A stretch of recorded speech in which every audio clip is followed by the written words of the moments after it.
Next up at UFC Vegas 72, we have Stephanie Egger taking on Irina Alekseeva. And this is an interesting fight because Irina Alekseeva, they call her the Russian Ronda, but she's not a judo girl. I don't know why they call her the Russian Ronda. Anyway, it's Sambo. Sambo is not judo. She does judo. Does she do judo? You do MMA? You do UFC? Shut the fuck up. Stephanie Egger, 8-3 overall, 3-2 in her last 5, coming off the submission win over Aylin Perez. And she's taking on Irina Alekseeva, 4-1 in her entire career, making her UFC debut. Stephanie Egger is actually the judo person. She's the one with the judo background, and she uses that judo to get trips, get those takedowns, mostly push you against the cage, work you to the ground, and then get busy from there. She has a takedown in every single one of her UFC fights, and then she likes to settle in. And she had quite a few submissions as well. She's incredibly inactive on her feet. She almost has nothing to offer with her hands. Who's that? Stephanie. She wants to get you against the cage, get you down, and then work from there, but she's not going to be caught in a firefight bombing away. Irina, on the other hand, is going to come forward, hands at her hips, and just starts winging punches. They're not here. They're not technical. Literally just winging punches. Anderson Silva. From her hips as she's marching forward. She's going to walk you down like the Terminator, throwing wild, and then she's going to look to tie it up and then grapple and make something happen. She does take risks, and when she takes risks, she gets taken down.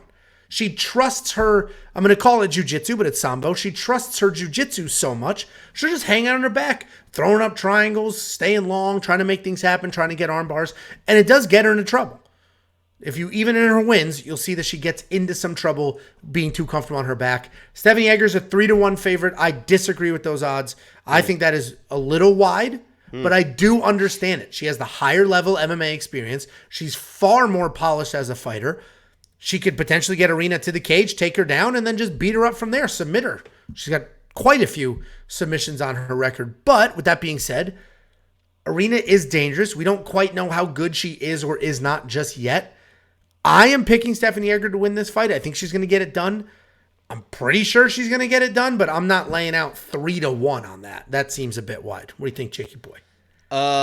These girls are basically mirror images of each other. I mean, they both want to do the exact same thing. They want to control somebody against the cage, work into the clinch, and then work for takedowns from there. The difference is Stephanie Egger is judo. I mean, she is judo. And you would think in those positions that she would have the advantage there. But every time you see these headlock judo girls that she is, and she does have some decent trips and stuff like that. So it's not all the headlock takedown, you'll drag people to the ground. But every time you see those girls come up against somebody that knows what is coming in those situations, they get steamrolled because they can't get those takedowns. And she's going to come up against a girl. And I believe in my mind, Stephanie will control those positions. She will have Irina against the fence. But when she cannot take her down because she is experienced and won't go for those stupid little headlock drag takedowns, I think Stephanie's going to be in trouble because there have been situations where she has been outworked in the wrestling, in the grappling. Even Aylin Perez at times was able to out-scramble her, outwork her, get a takedown of her own. Irina has the exact same skill set that Stephanie is, but it's a little bit more MMA based rather than just strict judo based. I think she can withstand the judo type straight takedowns of Stephanie, get her own takedowns, and she is very aggressive on the ground. She's a very, very tough girl, and I think this is basically a pick 'em fight. I think it's they have basically the same skill sets. Stephanie's got the as you mentioned the resume kind of behind her, the more experience, but I think it's a pick 'em fight, and I'm going to take the plus 250 odds on a pick 'em fight in Irina. I think she's tough enough to get it done. Yeah, listen, I hear you. I think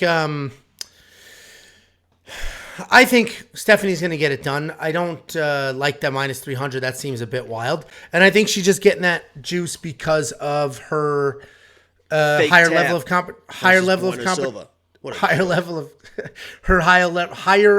of competition. She's fought the far superior athletes and the far superior MMA fighters over the course of her career. It's just that simple. This guy in the chat saying, I don't know what Sambo is. Meanwhile, I've competed in every single grappling competition you could ever imagine, through and through, including Sambo, judo World tournaments, champion, right? Jiu-jitsu, What national are the champion, accolades? national. What was it? National. But what was the first thing? That's important, right? Naga, right? Yeah, but it's a joke because there's like 15 different national championships. All right. Anyway, and I was so yeah, on I've conference competed in golf. Sambo. I know. Oh, congratulations on all that. I know the difference between these different grappling martial arts, and it is tricky, the difference between judo and sambo, because sambo's got strikes, judo traditionally does not, and there's a bunch going on there.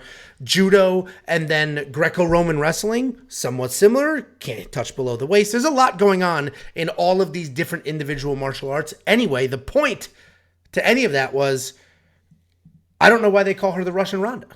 They should be calling her the Lady Fedor. She only has the one kind of arm bar. It's not like she's tossing people, arm drag into an arm bar type thing or whatever. But I guess just because maybe in Sambo, maybe what we haven't seen is her like maybe in like Sambo competitions, doing that. But she should be the Lady Fedor then. If you're gonna equate her to another MMA fighter. She's not a one-trick pony, And she will march forward with her hands low, and she does not. I mean, and she's throwing like this in the pocket, just chin straight out, just doesn't give a fuck at all. Just lets it go. Very Russian. Just like that. And what was it? A Bellator Russian that broke his arm and won the fight by stoppage. Was that the UFC or was that I don't remember. They're built different. They are built different. But anyway, the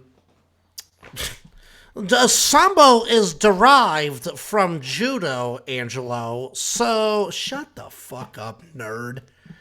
Anyway, Stephanie Egger's the pick.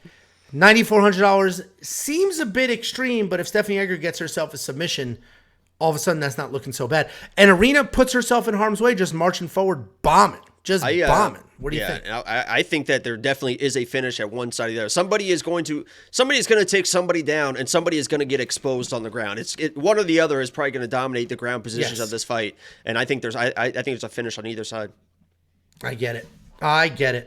I agree with you. And actually, this comment's pretty solid. Using somebody else's identity as your nickname is whack. I agree. Make your own. Make it so someday somebody's the American Irina. Salamander. Be creative with it. Let's give you a nickname, Angelo. What are you going to be? I don't need a nickname. I will put my nickname on premium membership, $10 a month. Become a member. You get everything and my nickname. That was rough.